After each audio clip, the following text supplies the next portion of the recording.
La question principale, on sait que Hitler est mort. Toutes les théories survivantistes, c'est vraiment c'est du SAS ou de la littérature de Bien gare, sûr. on oublie. Ouais. Mais ça a quand même la dent dure, hein. Tous les ans, à la fin du mois d'avril, début du mois de mai, il y a toutes les théories survivantistes avec Hitler en Antarctique, sur la face cachée de la Lune, avec, je sais Qui pas, aurait, Elvis, Marilyn Monroe, 85 ans ou 85 ans. 90 ans, je sais Voilà. pas quoi, voilà. Et même des romans, on l'a Bah, oui, vu oui, oui. vivant en Argentine, en Colombie ou au Brésil, Donc là, il fallait etc. s'assurer que ça soit bien, Les restes les authentiques. restes, c'est ça. Ouais.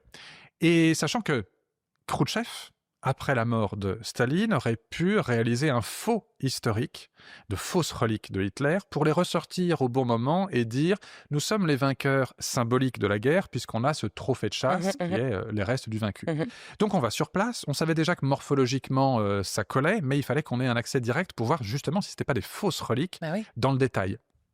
Et c'est là qu'on fait un examen complet. Honnêtement, c'était vraiment très intéressant. L'atmosphère même, travailler dans la Lubyanka, qui est cet immeuble, je dirais pas mal famé, mais on va dire très très chargé, qui est le siège de l'ancien KGB, Bien maintenant sûr, FSB. service secret.